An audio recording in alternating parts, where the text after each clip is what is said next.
Dari luar, rumah itu seperti mimpi. Sebuah hunian 2 lantai bergaya minimalis modern, dikelilingi pagar putih dengan taman kecil yang selalu terawat.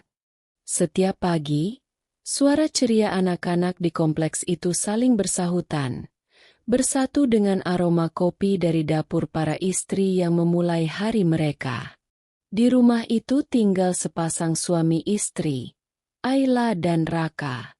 Mereka sudah menikah 8 tahun. Di mata tetangga, mereka adalah pasangan ideal. Ayla yang lemah lembut dan penuh perhatian, Raka yang tampan, mapan, dan selalu terlihat memperlakukan istrinya dengan penuh cinta. Namun, seperti kaca yang retak pelan dari dalam, tidak semua yang terlihat sempurna benar-benar utuh. Bunga sakura. Pagi itu, Ayla sedang menyiapkan sarapan. Tangan mungilnya cekatan mengiris tomat, sementara kepalanya sesekali menoleh ke arah tangga. Raka belum juga turun, gumamnya. Dia melirik jam dinding. Sudah pukul 7.05. Biasanya Raka sudah siap sejak pukul 6.30.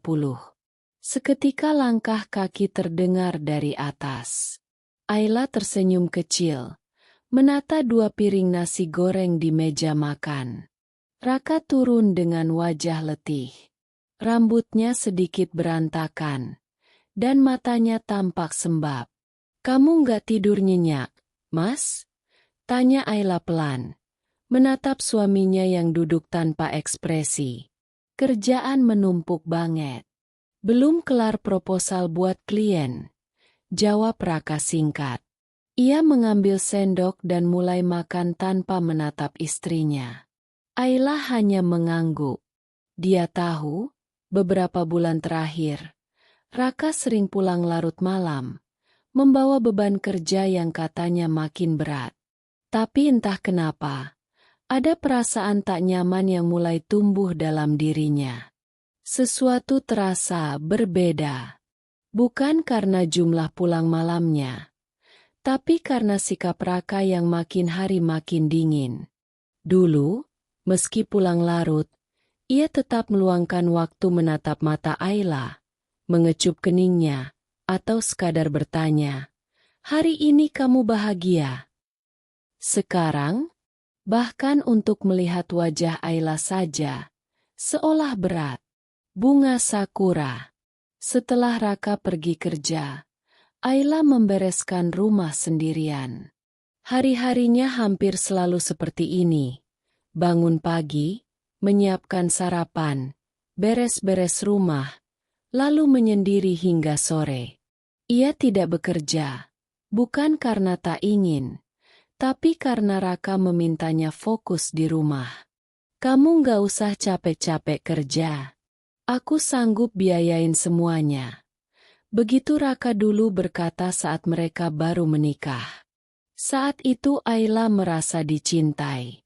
Tapi kini, janji-janji itu seperti jeruji emas. Indah, tapi membatasi. Ia merasa terpenjara dalam kesepian. Di kamar, Ayla menatap cermin. Wajahnya masih cantik, meski mulai terlihat lelah. Kulitnya pucat, dan mata itu, mata yang dulu penuh cahaya, kini lebih sering redup. Ia teringat masa-masa dulu, saat mereka masih pacaran.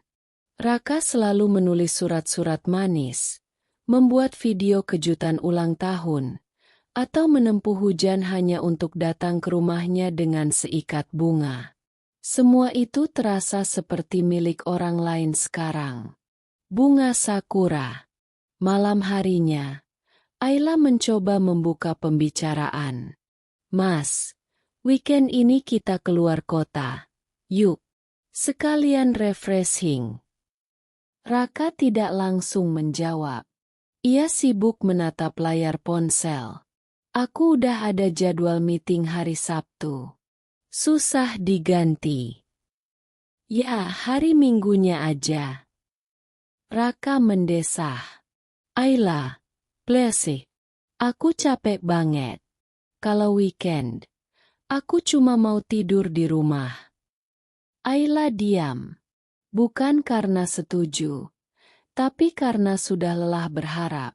Di balik tubuhnya yang tetap duduk tenang, dadanya bergetar.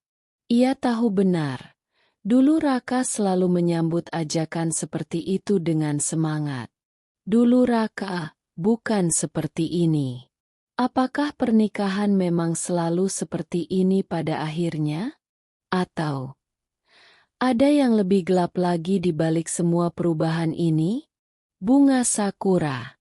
2 hari kemudian, Ayla menemukan sesuatu. Ponsel Raka tertinggal di meja makan. Biasanya suaminya sangat menjaga ponselnya, seolah benda itu lebih berharga dari apapun. Tapi pagi itu, entah mengapa, ia terburu-buru dan lupa membawanya. Ayla tidak pernah punya kebiasaan mengecek ponsel Raka. Ia percaya. Tapi pagi itu, ada dorongan aneh dalam dirinya.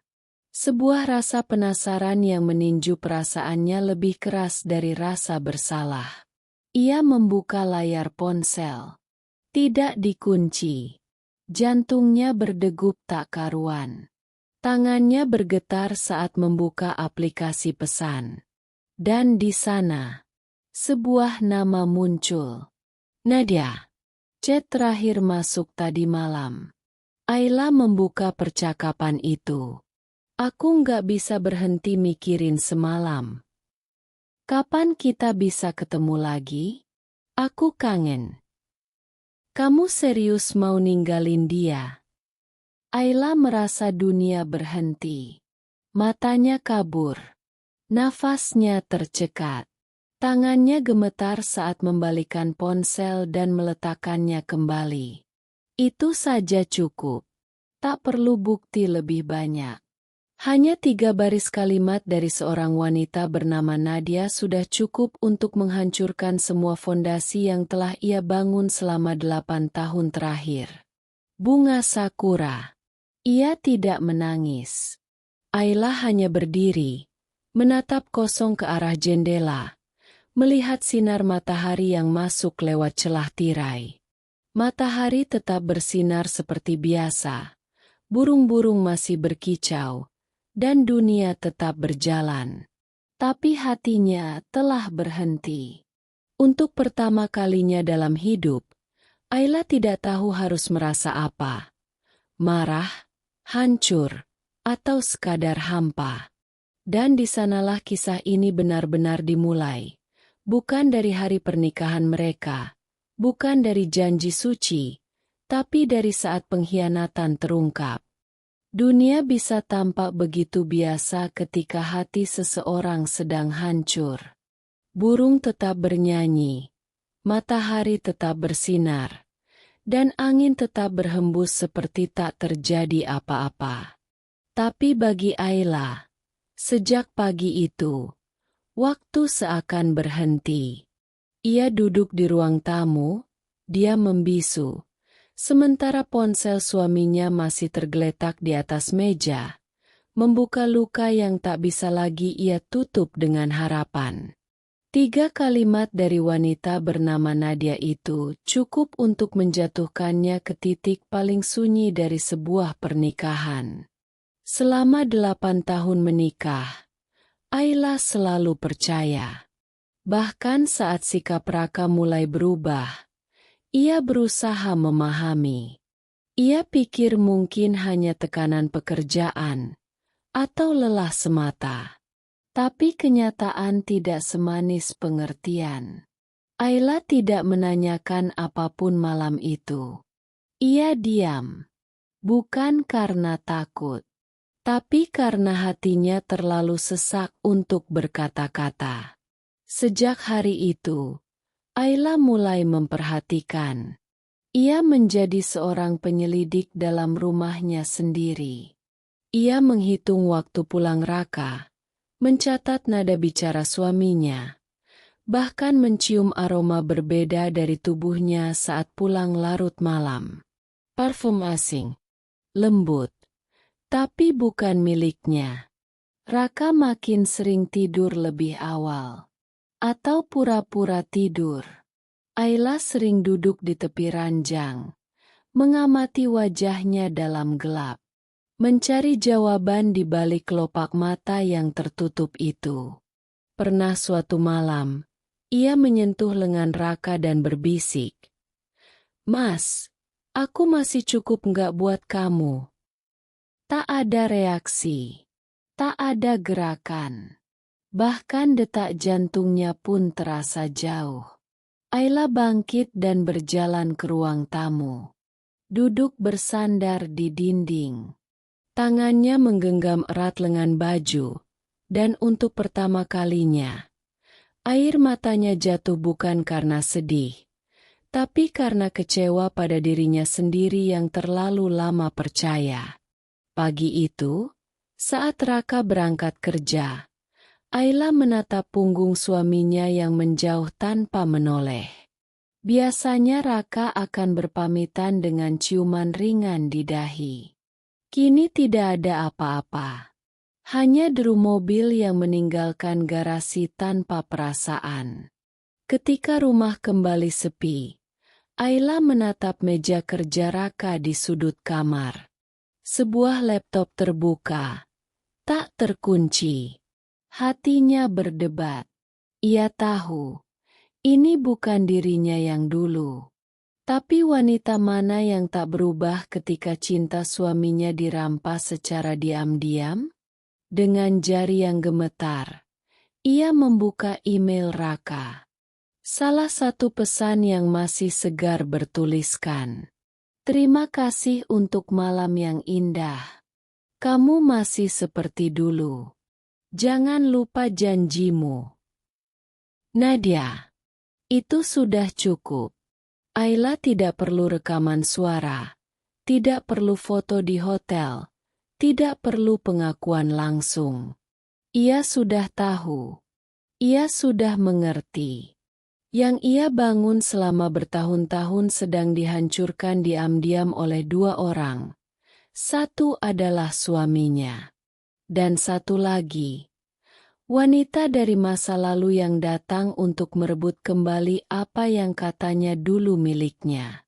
Sore harinya, Ayla menghubungi seseorang yang dulu sangat dekat dengannya.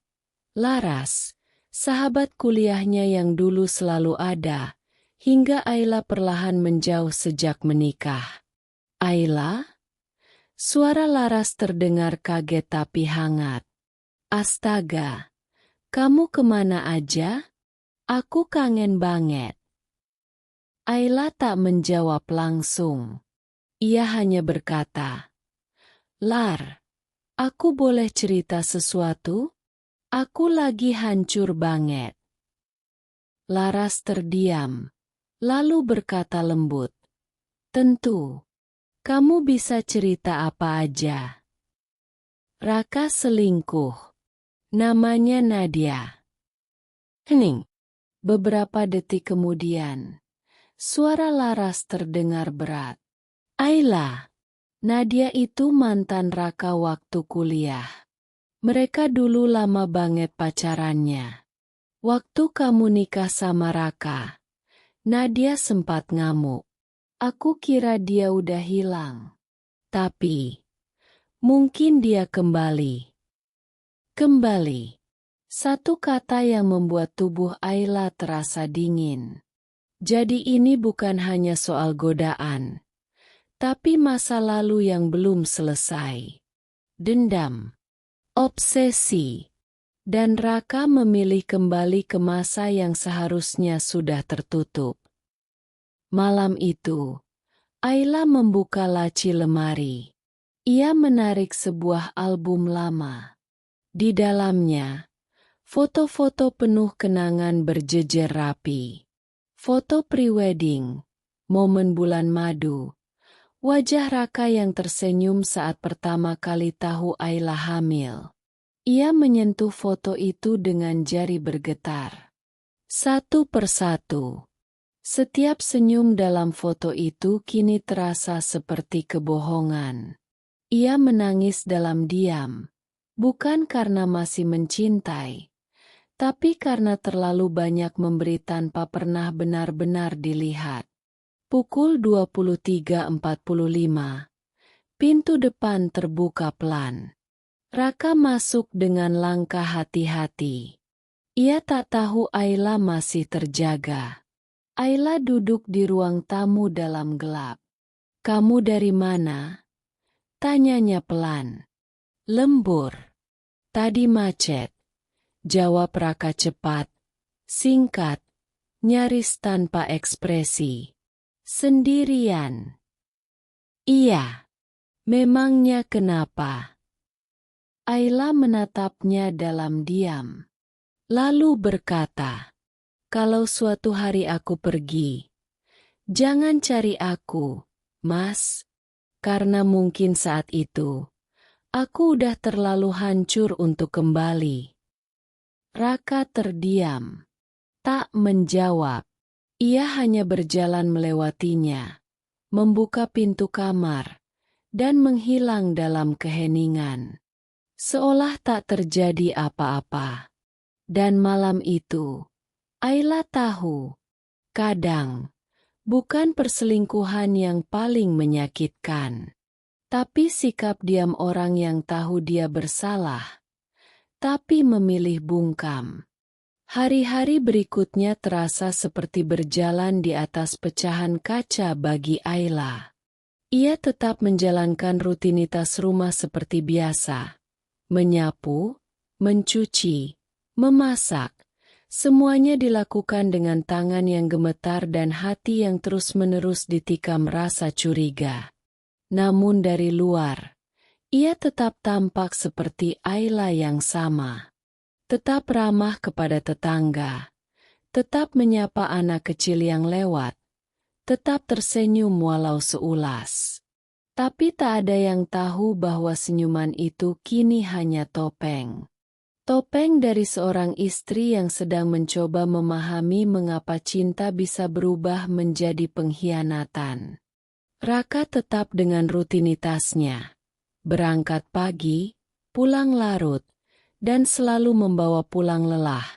Bukan hanya di wajah, tapi juga dalam sikapnya. Ayla tak lagi bertanya. Ia telah menyadari bahwa orang yang ingin berbohong akan terus punya alasan, sementara orang yang ingin jujur akan memilih diam karena tahu luka itu terlalu dalam. Satu hal yang menyakitkan dari pengkhianatan bukan hanya ketidaksempurnaan cinta, tapi bagaimana seseorang yang kau percaya memilih untuk menyembunyikan kebenaran dan tetap tinggal seolah-olah semuanya baik-baik saja. Simbol bulan baru. Suatu malam, Ayla memandangi bayangan dirinya di cermin kamar mandi. Rambutnya mulai kusut, matanya sayu, wajahnya pucat. Ia menatap matanya sendiri, mencoba mencari sisa-sisa kekuatan yang dulu ia banggakan. "Ayla, kamu kemana? Sejak kapan kamu hilang?" Ia menarik napas dalam, lalu berkata pelan, seolah pada diri sendiri. "Kalau bukan aku yang menyelamatkan diriku sendiri, siapa lagi?" Untuk pertama kalinya sejak ia tahu Raka berselingkuh, Ayla membuka laptop miliknya sendiri. Ia mulai menuliskan sesuatu. Bukan pesan untuk Raka. Bukan surat perpisahan. Tapi jurnal. Sebuah pengakuan untuk dirinya sendiri. Ia menulis, "Aku tidak ingin menjadi perempuan yang lelah karena terlalu mencintai seseorang yang sudah tidak mencintaiku. Tapi aku juga tidak ingin menjadi perempuan yang pergi hanya karena disakiti. Aku ingin menjadi perempuan yang berdiri di atas luka dan tetap bisa menatap dunia tanpa membenci siapapun." Suatu sore, Ayla diam-diam mengikuti Raka. Bukan karena ingin membuat drama, tapi karena hatinya perlu kepastian. Ia sudah terlalu lama dibiarkan menggantung oleh sikap yang membisu. Raka pergi tidak ke kantor. Ia berhenti di sebuah kafe kecil di pinggir kota. Ayla menunggu dari jauh di dalam mobil. Hatinya berdetak kencang. Beberapa menit kemudian, seorang wanita datang. Rambut panjang, tubuh ramping, berpakaian elegan. Wajahnya tenang tapi penuh percaya diri. Nadia. Dari balik kaca mobil, Ayla hanya bisa menatap. Tak ada amarah meledak. Tak ada air mata berderai. Ia hanya mematung, menyaksikan bagaimana suaminya tertawa. Tawa yang sudah lama tak ia lihat di rumah. Saat itu, Ayla merasa sesuatu dalam dirinya patah. Bukan sekadar kecewa, tapi semacam perasaan ditinggalkan. Bahkan sebelum sempat diucapkan. Ia pulang tanpa berkata apa-apa. Tidak menyapa Raka saat malam datang. Ia hanya duduk di kursi goyang dekat jendela, ditemani bulan dan kesepian. Buku terbuka. Keesokan harinya, Ayla memutuskan menelpon ibunya. "Ibu, boleh Ayla pulang beberapa hari?" Suaranya bergetar. Di seberang, suara sang ibu terdengar penuh kehangatan. "Nak, kamu kapanpun boleh pulang. Rumah ini selalu terbuka." Dan di titik itu, Ayla menangis. Tangis yang ia tahan selama berminggu-minggu akhirnya pecah. Bukan karena ingin kabur, tapi karena akhirnya dia tahu bahwa untuk sementara, ia perlu kembali ke tempat di mana cinta itu tidak rumit. Ransel sekolah. Ayla mengemas sebagian bajunya malam itu. Ia tak berniat pergi selamanya. Belum. Ia hanya butuh waktu untuk kembali bernapas. Untuk meraba kembali dirinya sendiri. Yang lama hilang karena terlalu sibuk menyelamatkan pernikahan yang tak mau diselamatkan. Ketika Raka pulang, ia melihat koper kecil di sisi pintu. "Kamu mau kemana?" tanyanya dengan nada tinggi.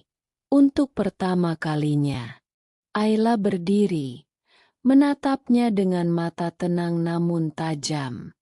"Ke rumah ibu. Aku perlu waktu sendiri." Raka terlihat kaget, tapi lebih karena panik akan ketenangan Ayla daripada isi kata-katanya. "Kamu lebay, Ayla. Cuma karena kamu curiga." Ayla memotong.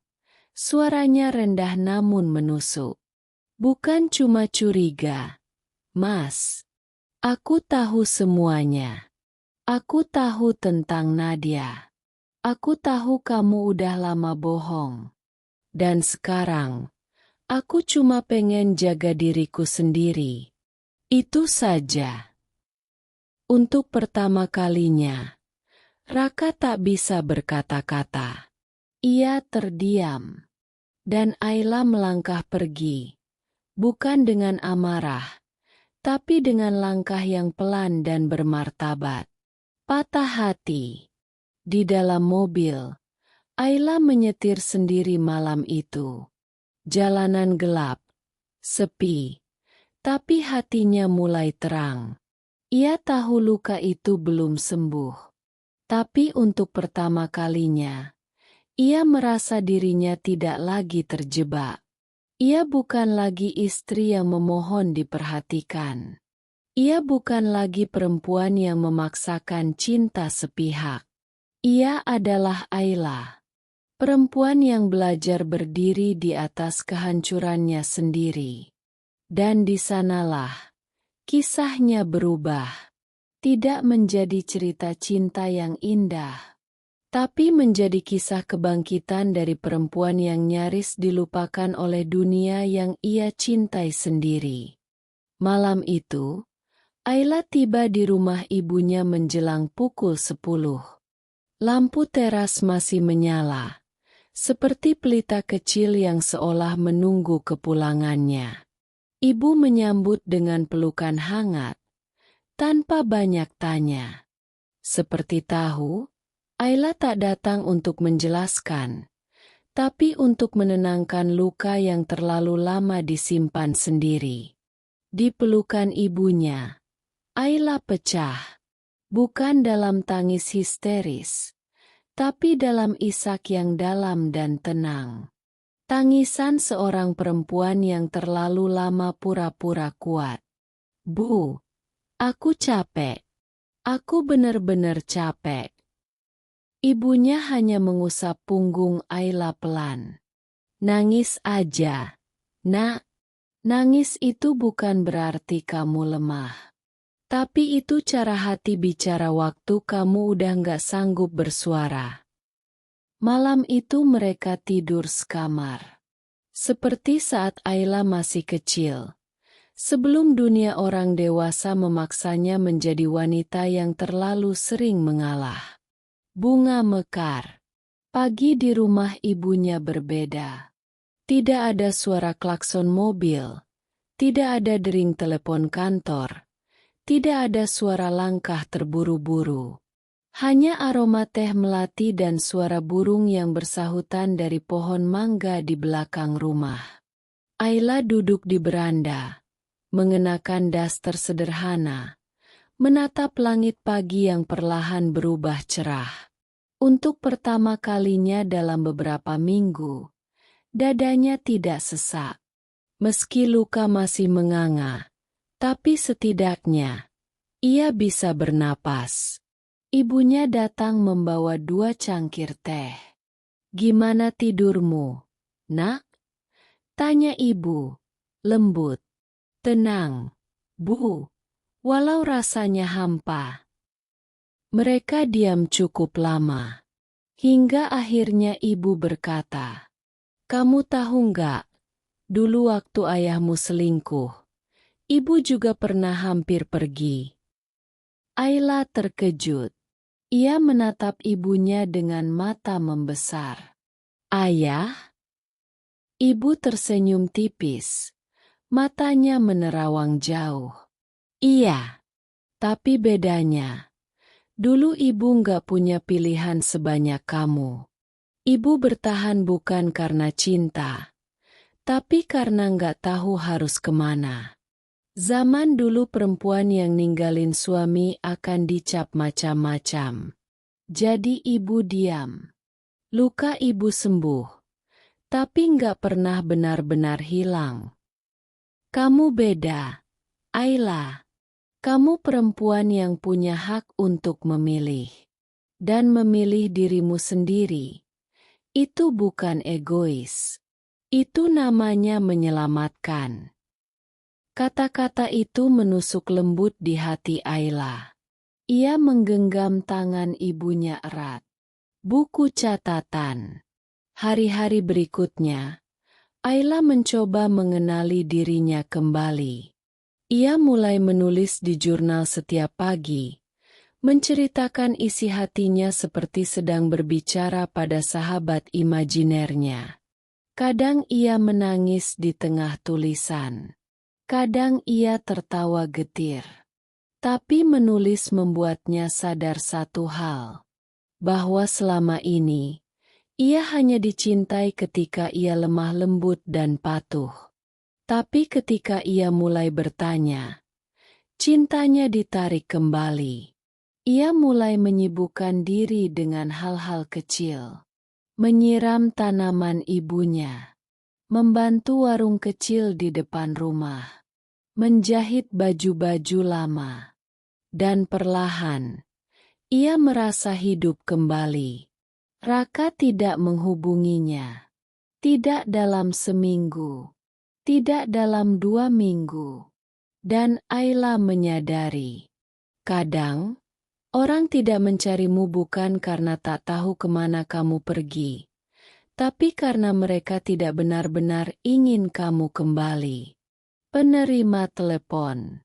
Pada minggu ketiga, ponselnya bergetar. Nama Raka muncul di layar. Ayla menatapnya beberapa detik. Lalu menekan, diamkan. 5 menit kemudian, masuk pesan. Aku minta maaf. Aku bingung. Aku salah. Tolong pulang. Ayla membaca pelan. Hatinya hening. Dulu, satu pesan seperti ini bisa membuatnya menangis seharian. Tapi sekarang, tidak. Ia mengetik balasan. Aku juga bingung, Raka. Tapi aku nggak salah. Jadi untuk sekarang, biar aku tenang dulu. Jangan ganggu. Dan ia meletakkan ponselnya. Tanpa merasa bersalah. Tanpa merasa kejam. Hanya tenang. Pembibitan. Sore harinya, Ayla duduk di taman kecil di samping rumah. Ia melihat anak-anak kecil bermain, tertawa lepas, tanpa takut kehilangan siapapun. Ia menarik napas pelan. Andai dewasa bisa sesederhana anak-anak. Tapi hidup mengajarkannya bahwa luka tak akan berhenti datang. Yang bisa dilakukan adalah belajar memeluk luka itu, tanpa membiarkannya melumpuhkan. Catatan. Malam itu, Ayla menulis surat. Bukan untuk Raka, tapi untuk dirinya sendiri. Ayla, kamu perempuan yang layak dicintai tanpa syarat. Kalau cinta harus membuatmu merasa salah karena bertanya, mungkin itu bukan cinta, tapi penguasaan. Kamu boleh pulang nanti. Atau mungkin tidak pernah. Tapi jangan pernah kembali menjadi dirimu yang kehilangan dirimu sendiri. Dan ia menutup bukunya. N dengan tanda panah kiri di atas. Bab ini bukan tentang akhir pernikahan. Bukan juga tentang awal hubungan baru. Tapi tentang bagaimana seorang perempuan yang disakiti oleh orang yang paling ia percaya, mulai mengenali siapa dirinya tanpa embel-embel sebagai istri siapa. Di rumah ibunya yang sederhana, Ayla tidak menemukan jawaban untuk semua rasa sakit. Tapi setidaknya, ia menemukan dirinya kembali. Dan itu adalah awal dari penyembuhan yang sesungguhnya. 3 minggu telah berlalu sejak Ayla meninggalkan rumah itu. Rumah yang dulu ia rawat, ia isi dengan cinta, dan ia bela dengan doa setiap malam. Tapi dalam 3 minggu itu pula, tak satu pun jejak dari Raka yang datang menjemputnya secara nyata.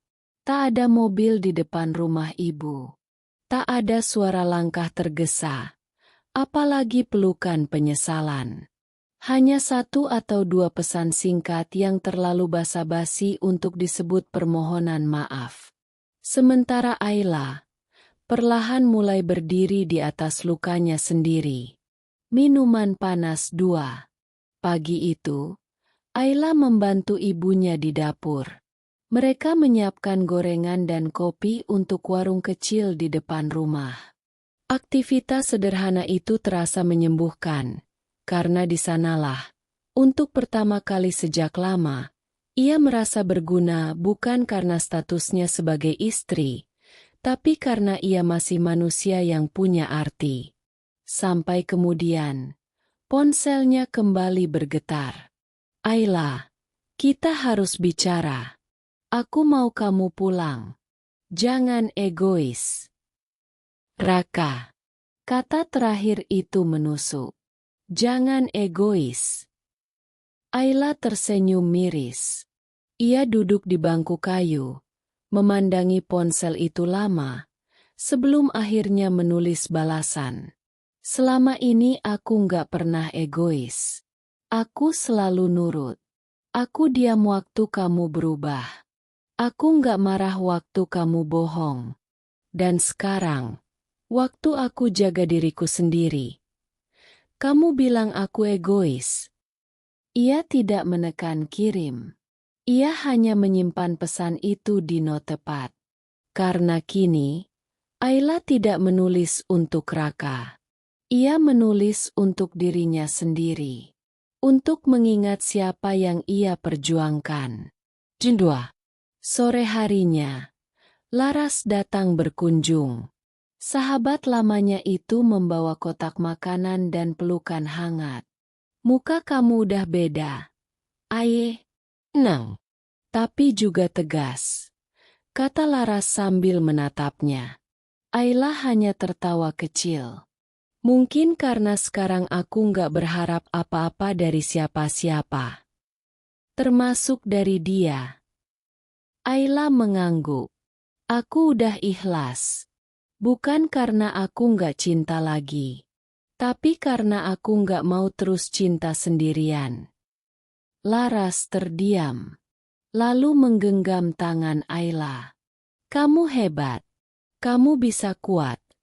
Bahkan waktu kamu ditinggal tanpa penjelasan. Pintu. Malam itu, saat hujan turun pelan, ada suara mobil berhenti di depan rumah. Ayla menoleh dari jendela. Raka. Ia turun dari mobil, berdiri dalam gerimis, menatap ke arah rumah. Hati Ayla berdesir, tapi tidak bergetar. Raka berjalan ke teras, mengetuk pintu. Ibu Ayla yang membukakan. Permisi, Bu. Saya mau ketemu Ayla. Katanya kaku. Ibu menatapnya tajam. Ayla di dalam. Tapi biar saya yang bicara. Bu, saya tahu saya salah. Tapi Ayla istri saya. Saya minta dia pulang. Ibu menghela napas panjang. Istri? Sejak kapan kamu memperlakukan dia sebagai istri? Raka? Kamu pikir anak saya boneka yang bisa kamu tinggalin dan ambil seenaknya? Raka terdiam. Ibu melanjutkan. Suaranya pelan tapi penuh penekanan. Ayla nggak kesini buat kabur. Dia kesini buat sembuh. Dan sembuh itu bukan cuma soal kembali ke rumah. Tapi juga soal memastikan apakah dia layak kembali ke orang yang sama. Mata 2. Dari balik pintu kamar, Ayla mendengarkan semua percakapan itu. Ia tak menangis. Ia tak gemetar. Ia hanya duduk. Tenang. Setelah beberapa menit, ia keluar. Tatapan mereka bertemu. Raka menatapnya seperti seseorang yang baru menyadari apa yang telah ia lepaskan. Tapi Ayla hanya memandang datar. Kalau kamu kesini mau minta maaf, terima kasih. Aku sudah maafkan. Tapi kalau kamu datang untuk minta aku pulang, aku belum tentu bisa. Raka menelan ludah. Aku sayang kamu. Ayla tersenyum kecil. Sayang bukan kata yang cukup setelah seseorang sengaja melukai. Kamu bilang sayang, tapi kamu pilih tidur dengan wanita lain. Waktu itu, aku bingung, Aye. Dan sekarang aku sadar.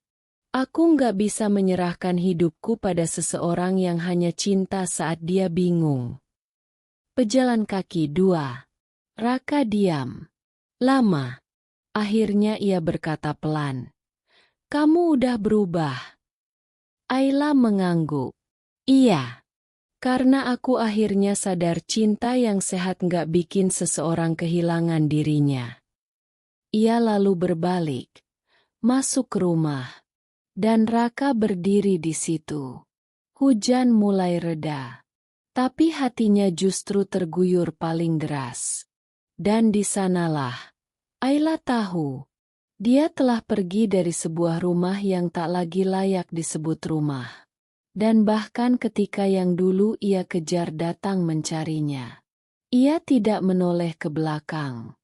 Hujan sudah reda, tapi dalam diri Raka, badai baru saja dimulai.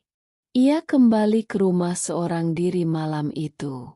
Rumah yang dulu terasa hangat, kini kosong. Tak ada suara sendal Ayla di lantai. Tak ada aroma masakan. Tak ada tawa pelan yang menyambut saat ia pulang telat. Hanya hening. Dan dalam hening itulah, penyesalan tumbuh perlahan, menyusup seperti udara dingin yang merayap ke dalam dada. Sayangnya, penyesalan yang datang telat hanya menjadi beban, bukan jawaban. Sepedalam 2. Raka duduk di sofa ruang tengah. Ia menatap meja yang kosong. Di sana dulu Ayla sering meletakkan teh hangat untuknya. Sekarang hanya ada abu dari rokok yang ia nyalakan tanpa ia hisap. Ia membuka galeri ponselnya. Menatap foto-foto lama, Ayla tertawa di tepi pantai. Ayla tidur memeluk bantal. Ayla dengan wajah lelah di dapur, tapi tetap tersenyum saat menoleh. Dan ia menyesal. Bukan karena Ayla pergi, tapi karena ia menyadari betapa lama Ayla telah menghilang, bahkan ketika masih berada di sisinya. Tempat tidur 2. Ia masuk kamar. Tempat tidur itu terlalu besar sekarang. Sepi. Dingin. Ia mencoba memejamkan mata. Tapi bayangan wajah Ayla justru datang semakin jelas. Kenapa kamu nggak pergi waktu aku masih memohon? Tapi datang saat aku sudah belajar berdiri sendiri. Kata-kata Ayla itu terngiang-ngiang di kepala. Dan malam itu, untuk pertama kalinya, Raka menangis. Bukan karena Ayla pergi, tapi karena ia tahu ia tak akan pernah bisa memiliki perempuan sekuat itu lagi. Ponsel. Beberapa hari kemudian, Raka mencoba menghubungi Ayla lagi. Kali ini bukan dengan nada memaksa, tapi penuh harap. Kalau kamu nggak mau pulang, boleh nggak aku yang datang? Bukan untuk memaksa. Aku cuma pengen denger kamu bicara langsung. Sekali lagi. Tapi Ayla tak membalas. Dan Raka akhirnya tahu. Diam dari orang yang dulu selalu bicara adalah tanda bahwa hatinya sudah selesai. Batang padi. Sementara itu di rumah ibunya, Ayla mulai menata ulang hidupnya. Ia belajar menjahit kembali. Hobi lama yang dulu ia tinggalkan karena sibuk jadi istri yang sempurna. Ia mulai membuka pesanan kecil-kecilan dari tetangga. Dan dari kain-kain itu, ia seperti menjahit ulang potongan dirinya yang sempat robek karena pengkhianatan. Ibu kadang bertanya, "Kamu nggak kangen rumahmu, Aye?" Ayla menjawab pelan, "Aku kangen rumahku, Bu, tapi rumahku bukan tempatnya. Rumahku dulu orangnya." Paket. Suatu siang, datang kurir membawa kotak ke rumah ibu. Isinya, barang-barang milik Ayla dari rumah Raka. Baju, buku-buku, foto pernikahan mereka. Semuanya dikembalikan rapi. Tapi tanpa catatan apapun. Hanya satu amplop kecil, berisi secari kertas. "Kalau kamu tak ingin kembali, setidaknya biarkan aku mengembalikan bagian dari dirimu yang pernah kau tinggal di sini. Terima kasih pernah membuat rumah ini hidup, meski hanya sebentar." Ayla membaca surat itu dalam diam. Ia menyentuh permukaan fotonya dengan jari. Tapi tak ada air mata kali ini. Hanya rasa hampa yang tenang. Seperti luka yang sudah mengering, meski bekasnya masih terlihat jelas. Pintu. Malamnya, ia duduk di kamar lama. Di tembok masih tergantung lukisan kecil yang dulu ia buat waktu SMP. Ia bergumam pelan. Dulu aku takut kehilangan dia. Tapi ternyata, yang lebih menakutkan adalah kehilangan diriku sendiri. Dan malam itu, Ayla tidak mengunci pintu kamarnya. Tapi ia mengunci satu pintu yang jauh lebih penting. Pintu yang pernah ia buka lebar untuk cinta yang tidak tahu cara menjaga. Setelah sekian lama tenggelam dalam gelap, cahaya kecil mulai menyusup pelan ke hidup Ayla. Bukan cahaya yang datang dari orang lain, tapi dari dirinya sendiri, dari bagian dalam yang perlahan tumbuh setelah sekian lama dibiarkan mati rasa. Ayla tidak sedang mencari pengganti, tidak sedang membuka hati karena kesepian. Ia hanya tidak lagi takut jika suatu hari nanti ada yang mengetuk pintunya, bukan untuk menuntut cinta, tapi menawarkan rasa hormat. Daun gugur. Suatu sore, saat Ayla sedang menyapu halaman rumah ibunya, datang seorang pria menghampiri. Ia membawa bungkusan pesanan dari jasa sablon kaos yang Ayla pesan 2 minggu sebelumnya. Pesanan atas nama Ayla, ya? Tanyanya sambil tersenyum. Ayla mengangguk dan menyambut ramah. Pria itu tidak asing. Namanya Bayu, teman semasa SMA yang dulu sering bercanda dengannya di lorong sekolah. Dulu biasa-biasa saja. Tapi sekarang, senyumnya terlihat tenang. Bicaranya pelan. Dan yang paling penting, ia tidak tergesa-gesa seperti dunia yang selalu menuntut. Mereka hanya berbincang sebentar. Tentang cuaca. Tentang sablon. Tentang hal-hal remeh yang terasa menyenangkan karena tidak dipaksa. Saat Bayu pamit, ia sempat menoleh dan berkata, "Kalau butuh bantuan desain, aku bisa bantu. Gratis. Khusus untuk Ayla yang dulu selalu ngalah kalau main Uno di kelas." Ayla tertawa kecil. "Bisa aja, kamu." Dan saat pintu tertutup, Ayla berdiri sebentar. Lalu tersenyum. Bukan karena Bayu, tapi karena dirinya sendiri yang tidak lagi takut untuk tersenyum. Bulan sabit. Malamnya, Ayla kembali menulis di jurnal. Kali ini tanpa air mata. Ia menulis, "Hari ini aku tidak merasa kehilangan. Hari ini aku merasa cukup. Bukan karena ada yang datang, tapi karena aku tak lagi menunggu siapapun. Kalau suatu hari ada seseorang yang datang lagi, aku tidak akan bertanya, apakah dia bisa menyembuhkan lukaku? Tapi aku akan bertanya, apakah aku bisa tetap menjadi diriku, meski bersamanya?" Ponsel. Beberapa hari kemudian, Bayu kembali menghubungi. Bukan untuk merayu, tapi untuk bertanya soal desain orderan Ayla yang sempat ingin dibuat ulang. Obrolan mereka makin panjang. Kadang lucu, kadang serius. Tapi semuanya ringan. Tidak ada bayang-bayang masa lalu yang menghantui. Sampai suatu ketika Bayu berkata, "Kamu tahu nggak, Aye? Aku dulu suka banget sama kamu.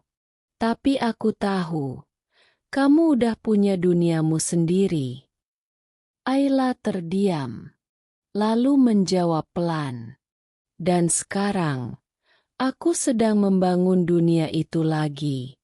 Tapi kali ini, aku pengen isinya jujur semua. Bayu tersenyum dari seberang. Kalau suatu hari kamu butuh teman untuk bantu bangun, aku siap bawa batanya. Bunga matahari. Waktu berjalan. Ayla tidak langsung jatuh cinta. Tapi ia jatuh pada ketenangan. Pada rasa dihargai. Pada percakapan yang tak membuatnya merasa bodoh atau salah. Di dalam dirinya, luka masih ada. Tapi tidak lagi berdarah. Ia menyadari bahwa cinta bukan soal siapa yang datang paling awal.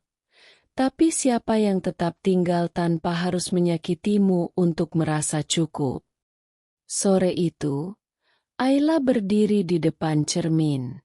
Ia mengenakan dress sederhana berwarna lembut. Rambutnya diikat rapi. Di matanya ada pantulan berbeda. Bukan hanya pantulan wajah yang lebih tenang, tapi juga pantulan perempuan yang telah menyatu kembali dengan dirinya. Perempuan yang dulu dicintai setengah-setengah, tapi kini memilih mencintai dirinya sepenuhnya. Raka kembali berdiri di depan rumah itu. Rumah yang dulu ia tinggali bersama Ayla, kini terasa lebih seperti museum, penuh kenangan, tapi dingin. Sudah 2 bulan sejak Ayla pergi. Tapi rumah ini tetap sama. Kosong, sepi, dan setiap dindingnya memantulkan pertanyaan yang tak ia miliki jawabannya. Ia duduk di ruang tamu, menatap potongan-potongan hidup yang dulu ia abaikan. Bantal di sofa yang tak pernah dibereskan. Cangkir teh yang entah kapan terakhir digunakan. Dan foto pernikahan mereka, yang kini terasa lebih seperti lukisan masa lalu, bukan janji yang pernah ia jaga. Balon ucapan. Raka akhirnya memberanikan diri mengirim pesan ke Ibu Ayla. Bukan untuk memaksa Ayla pulang. Kali ini, ia hanya ingin bicara. Bu, boleh saya minta waktu ketemu Ayla? Bukan untuk menuntut apa-apa. Cuma mau minta maaf. Yang sungguh-sungguh. Pesan itu dibaca. Lalu dibalas singkat. Saya tanya Ayla dulu. Dan disitulah, Raka merasa untuk pertama kalinya. Ia tidak lagi punya kuasa atas hidup Ayla. Dulu, sekali anggukan saja, Ayla akan menyiapkan segalanya. Sekali tatapan dingin, Ayla akan merasa bersalah. Tapi sekarang, bahkan untuk sekadar bertemu, ia harus minta izin. Dan itu membuatnya sadar. Cinta yang tak dijaga dengan ketulusan, akhirnya akan kehilangan kendali. Herba. Di sisi lain, Ayla sedang duduk di teras bersama ibunya saat pesan itu dibacakan. Ia tak langsung menjawab. Kalau kamu mau ketemu, ibu nggak akan larang, ujar sang ibu pelan. Ayla mengangguk pelan. Aku nggak takut ketemu dia, Bu. Tapi aku takut aku kembali jadi Ayla yang dulu. Yang nurut walau dilukai. Ibu mengusap punggung Ayla. Justru karena kamu udah tahu siapa dirimu, kamu nggak akan jadi Ayla yang dulu. Kamu nggak akan hilang lagi. Dan akhirnya Ayla menjawab pesan itu. Kamu boleh datang. Tapi aku bukan Ayla yang kamu tinggal dulu. Mereka bertemu di taman kecil dekat rumah Ibu Ayla. Raka datang dengan kemeja rapi, mata sembab, dan langkah ragu. Ia melihat Ayla duduk di bangku taman, mengenakan pakaian sederhana, rambut diikat, dan tatapannya tidak lagi mencari penjelasan. Ia hanya duduk. Tenang. Terima kasih mau ketemu, ucap Raka. Ayla mengangguk. Aku tidak benci kamu, Raka. Tapi aku juga nggak cinta lagi seperti dulu. Raka menunduk. Aku salah. Aku kehilanganmu karena aku anggap kamu nggak akan pernah pergi. Ayla tersenyum kecil. Karena kamu pikir aku selalu tinggal. Padahal waktu itu, aku hanya belum punya keberanian untuk pergi. Mereka diam lama. Angin sore berembus perlahan. Terdengar anak-anak kecil bermain di kejauhan. Dunia berjalan seperti biasa. Hanya hati mereka yang terasa berhenti. Patah hati. Aku pengen mulai lagi, Ayla. Kalau kamu mau. Ayla menatapnya lama. Dalam diam, matanya seperti menimbang bukan hanya masa depan, tapi juga semua luka yang telah terlanjur tertanam. Aku percaya semua orang bisa berubah. Tapi aku juga percaya, ada hal yang gak bisa diperbaiki. Karena terlalu lama dibiarkan rusak. Jadi kamu nggak mau kasih aku kesempatan? Ayla menunduk, menghela napas. Bukan nggak mau, Raka. Tapi aku sudah memberi terlalu banyak kesempatan bahkan sebelum kamu menyadari kamu sedang menghancurkan aku. Matahari terbit. Pertemuan itu berakhir tanpa pelukan. Tanpa drama, tanpa air mata meledak. Tapi ada satu hal yang jelas. Raka baru belajar mencintai. Saat Ayla telah selesai mencintainya. Dan Ayla, untuk pertama kalinya dalam hidupnya, berjalan pulang dengan langkah mantap. Bukan karena hatinya tidak terluka. Tapi karena ia akhirnya memilih dirinya sendiri. Catatan. Malamnya, ia menulis di jurnal. Hari ini aku bertemu masa lalu. Bukan untuk kembali, tapi untuk mengucapkan selamat tinggal dengan tenang. Aku tidak lagi menunggu diperlakukan dengan layak. Karena sekarang, aku tahu aku layak. Bahkan tanpa harus diminta. Pagi itu, Ayla membuka jendela kamarnya lebar-lebar. Udara segar masuk bersama aroma tanah basah sisa hujan malam tadi. Di luar sana, langit cerah. Tidak sempurna biru, tapi cukup untuk membuat hari terasa ringan. Untuk pertama kalinya sejak lama, Ayla merasa damai bukan karena keadaan membaik, tapi karena ia sudah tidak lagi bertarung dengan dirinya sendiri. Minuman panas 2. Di meja makan, ibu menyeduh teh hangat. Ayla duduk di seberangnya, mengenakan kaos dan celana panjang santai. Rambutnya dikuncir seadanya. Tapi wajahnya memancarkan ketenangan yang sederhana. Wajah seseorang yang tidak lagi menyembunyikan luka, tapi sudah berdamai dengannya. Ibu lihat kamu makin tenang, kata ibu sambil menyodorkan sepiring ubi goreng. Ayla mengangguk kecil. Aku masih takut, Bu. Tapi sekarang aku tahu, takut bukan berarti lemah. Takut itu tanda aku masih belajar. Ibu tersenyum. Dan belajar itu pertanda kamu masih hidup. Buku catatan.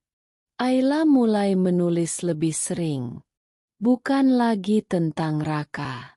Tapi tentang dirinya sendiri. Tentang harinya. Tentang kesadaran-kesadaran kecil yang ia dapatkan. Dan tentang bagaimana hatinya tumbuh meski sempat patah berkali-kali. Satu tulisan pendek yang ia unggah ke media sosial tiba-tiba viral. Dulu aku bangga bertahan dalam hubungan yang menyakitkan.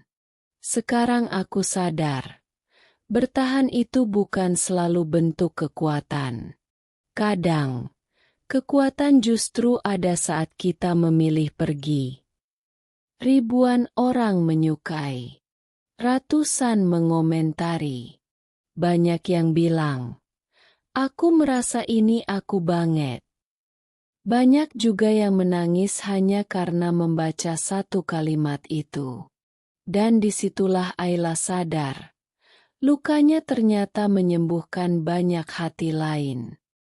Satu sore, Bayu datang membawa pesanan desain dan beberapa hasil cetakan buku kecil. Ia meletakkannya di atas meja dan berkata, "Aku udah cetak tulisan-tulisan kamu jadi zine kecil. Kalau kamu izinkan, aku mau distribusi gratis ke komunitas healing yang aku ikuti." Ayla menatap bukunya, lalu menatap Bayu. Matanya berkaca-kaca. "Kenapa kamu baik banget sama aku?" Bayu hanya tertawa pelan. "Karena kamu perempuan yang tetap memilih lembut, meski pernah dihancurkan." Kata-kata itu menghantam Ayla tepat di relung terdalam jiwanya. Bukan karena gombal, tapi karena itu pertama kalinya seseorang menghargainya tanpa pamrih, tanpa niat menyelamatkan, hanya menemani. Malam itu Ayla menulis, "Aku tidak menyesal pernah mencintai orang yang salah. Karena dari sanalah aku belajar bagaimana mencintai diri sendiri dengan benar." Luka itu tetap ada. Tapi kini ia bukan duri, melainkan fondasi. Bekasnya tak akan hilang. Tapi dari situ aku bisa berdiri. Bunga mekar. Dan esoknya, Ayla menerima sebuah email dari salah satu komunitas penulis perempuan yang membaca karyanya secara tidak sengaja. "Kami tertarik menerbitkan tulisan Ibu Ayla sebagai bagian dari seri buku, Perempuan yang Bertahan dan Bangkit.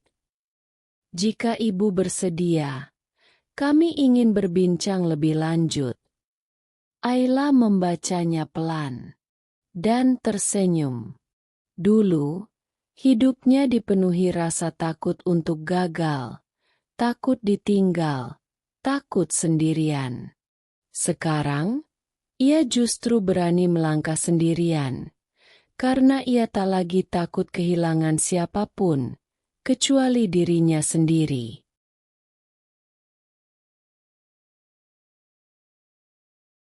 Sudah hampir 4 bulan sejak Ayla pergi dari rumah yang dulu ia sebut tempat pulang. Tapi kini, hatinya tak lagi sibuk menoleh ke belakang. Ia terlalu sibuk merawat dirinya yang dulu sering ia abaikan. Di satu sore yang hangat, Ayla duduk di teras sambil menyulam. Langit cerah, angin bertiup pelan. Di atas meja, ada secangkir teh dan beberapa cetakan tulisannya yang akan segera dibukukan. Ibu datang sambil membawa amplop besar. "Ini tadi dikirim dari Jakarta." Ayla membukanya perlahan. Isinya, undangan menjadi pembicara dalam sebuah seminar perempuan dan penyintas hubungan toksik, disertai tawaran kontrak buku jika ia bersedia menulis versi panjang dari kisahnya. Matanya berkaca-kaca. Tapi bukan karena tak percaya, melainkan karena akhirnya, kisah pahit yang dulu ia benci, kini menjadi pintu rezeki dan kekuatan. Pemandangan kota saat fajar. Malam itu, Bayu datang membawa desain baru untuk cover bukunya. Mereka duduk di ruang tengah, tertawa ringan, seperti sahabat lama yang tak perlu banyak basa-basi. "Aku dapat undangan ke Jakarta. kata Ayla pelan. Bayu menoleh. Itu luar biasa, Aye. Ayla mengangguk. Tapi aku juga takut. Takut ninggalin ini semua. Ayla menatap Bayu. Takut aku mulai nyaman, lalu kehilangan lagi. Bayu diam sejenak, lalu berkata, kalau kamu harus pergi demi tumbuh, pergilah. Tapi jangan tinggal karena takut. Tinggal karena kamu yakin. Ayla tak menjawab, tapi dalam hatinya, kata-kata itu menancap dalam ponsel.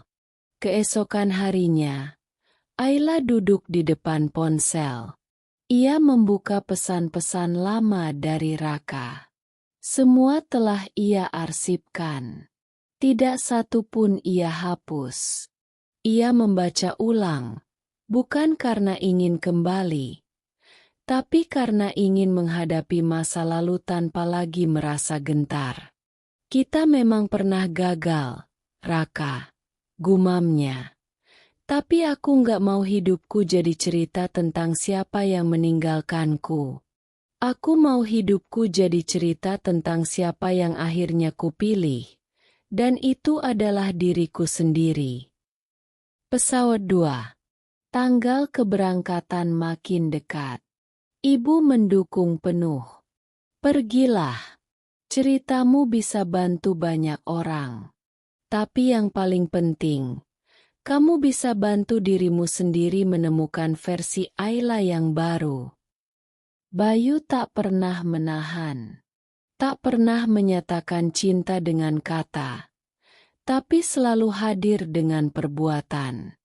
Bahkan ketika ia tahu Ayla akan pergi, ia tetap bantu menyiapkan berkas keberangkatan dan menyemangati tanpa menuntut balasan. Dan dari sikap itu, Ayla tahu, mungkin Bayu mencintainya. Tapi ia mencintainya dengan cara yang tidak membuatnya merasa terpenjara. Waktu berlalu, musim pun berganti, dan hati Ayla semakin pulih. Bukan karena ia melupakan semuanya, tapi karena ia memilih untuk memaafkan. Bahkan jika itu tanpa permintaan maaf yang layak. Ayla kini menjalani hidupnya dengan tenang. Usaha jahitannya berkembang pelan-pelan. Ia mulai ikut bazar lokal, dibantu Bayu yang kadang datang dengan senyum dan lelucon kecil yang tak pernah memaksa tawa. Ia sudah tidak membicarakan Raka lagi. Bukan karena tak peduli, tapi karena itu sudah bukan kisahnya sekarang. Kini, kisah Ayla adalah tentang dirinya sendiri, tentang ketegaran, tentang bertumbuh. Tentang memilih bahagia, meski tanpa janji siapapun. Surat keluar. Suatu malam, ponselnya berbunyi. Bukan pesan, tapi email. Dari Raka. Judul, boleh bicara? Pesan itu hanya satu paragraf. Ingat, tapi jujur, aku nggak akan minta kamu kembali. Aku cuma mau bilang, aku nyesel. Nyesel banget. Tapi aku sadar. Penyesalan gak bisa memperbaiki apapun. Jadi kalau kamu gak mau jawab, aku bisa ngerti. Tapi aku cuma mau bilang, makasih karena pernah bertahan sejauh itu, Ayla. Ayla membaca pesan itu dalam diam. Matanya tak lagi basah. Hatinya tak lagi gentar. Ia menulis balasan, tapi bukan untuk dikirim. Ia hanya ingin memastikan dirinya benar-benar selesai. Dan menulis adalah bentuk pengakuan. Aku pernah mencintaimu sepenuh jiwa. Tapi aku juga pernah kehilangan diriku saat bersamamu. Jadi sekarang, aku memilih mencintai diriku lebih dulu. Terima kasih, Raka. Tapi aku sudah sampai di ujung jalan kita. Ia menutup laptop, dan tidak pernah mengirimkan balasan itu. Karena ia tahu, beberapa jawaban tak perlu diucapkan. Cukup dengan pergi dan tidak menoleh. Bunga sakura. Di pagi yang hangat, Ayla berjalan di taman kecil dekat rumah ibunya. Bayu berjalan di sampingnya, tak menggenggam tangannya, tapi seolah siap menadahi jika ia ingin. Gimana kalau kita buka toko kecil, Aye? Tanya Bayu tiba-tiba. Ayla tersenyum. Mau bantu modal? Bayu tertawa. Modal cinta boleh, nggak? Ayla hanya menggeleng, lalu menatap langit. Nggak usah buru-buru, Bey. Aku belum selesai mencintai diriku sendiri. Dan aku bisa tunggu. Karena yang layak memang tidak pernah datang tergesa-gesa, jawab Bayu. Merpati 2. Hari itu, Ayla merasa damai. Ia telah melalui neraka dalam bentuk rumah yang ia cintai. Ia telah dihancurkan oleh orang yang ia jaga siang malam. Ia pernah memohon untuk dipertahankan, tapi akhirnya belajar bahwa mempertahankan diri sendiri adalah bentuk cinta tertinggi. Dan sekarang, di sini, di bawah langit yang cerah dan angin yang lembut, Ayla bukan lagi perempuan yang pernah diselingkuhi. Ia adalah perempuan yang bertahan dan menang.